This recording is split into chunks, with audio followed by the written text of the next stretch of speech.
예당 제5차 확대 간부회의를 시작하겠습니다. 제5차 확대 간부회의를 개의하겠습니다. 홍영표 원내대표의 발언이 있겠습니다. 네, 이해찬 대표를 비롯한 문인상 국회의장의 방미 의원 외교 활동이 본격적으로 전개되고 있습니다.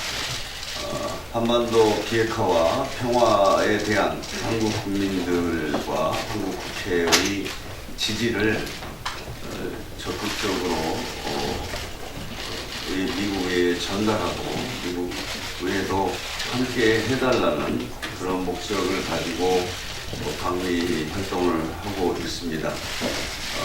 많은 성과가 있는 것 같습니다. 주요한 인사들 다 만나서 우리 국회와 한국 정부의 입장을 전달하고 미국 의회도 이러한 과정에 함께 해줄 것을 그렇게 부탁해서 여러 가지 긍정적인 그런 성과들이 있는 것 같습니다. 5.18 망언에 대해서 자유한국당이 아직도 실망스러운 모습을 보이고 있습니다. 뒤늦게 망언에 대해 사과하고 의원들에 대해서 당 윤리에 제소하겠다는 입장을 내놓았지만 입국 대응과 물타기로밖에 보이지 않습니다. 제명, 출당 등 구체적인 징계 수위 언급도 없고 일단 소나기는 피하고 보자는 식의 미봉책으로 시간을 끌 것 같습니다.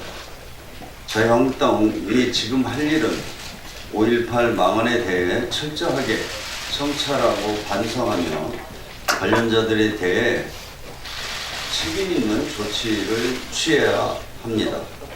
그렇지 않으면 국민들의 지탄을 피하기 어려울 것이라는 점을 자유한국당이 명심해야 할 것입니다. 5.18 망언한 3인방도 여전히 정신을 못 차리고 있습니다. 망언 파문이 확산되자 뒤늦게 사과를 했는데 그 내용조차 어이없는 수준입니다. 북한군 개입 규명, 가짜 유공자라는 대변만 늘어놓고 있습니다. 헌법과 민주주의 가치를 부정하고 5.18 역사에 대한 날조 왜곡을 반복하는 망언 3인방은 더 이상 국민을 대표할 자격이 없습니다. 제명을 통해 국회에서 추방시키는 것만이 유일한 해결책입니다. 많은 분들이 걱정을 하십니다. 지금 국회에서 관련된 3명의 의원을 국회에서 퇴출시키기 위해서는 의원 수가 부족한데 어떻게 가능하겠느냐 이런 말씀들을 하는 분들이 있습니다. 그러나 우리 민주당과 야3당은 국민과 함께 반드시 이 3명을 국회에서 퇴출시키도록 또 그것을 통해서 진실과 정의를 다시 세울 수 있도록 노력할 것입니다. 오늘 긴급 토론회를 열어서 5.18 망언에 대한 처벌 방안을 모색하겠습니다.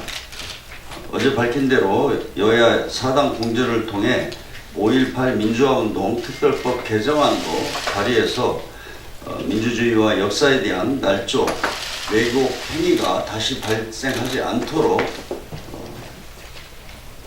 그 관련된 법안들을 통과시키도록 하겠습니다. 일본 지도층의 반성 없는 역사 인식이 계속되고 있습니다.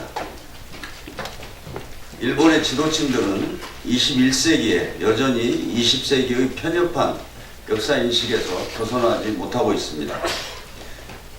이방이 위안부 할머니들에게 사죄해야 한다는 문인상 국회의장의 발언에 대한 일본 총리와 외무상의 무례한 과잉 반응이 그렇습니다.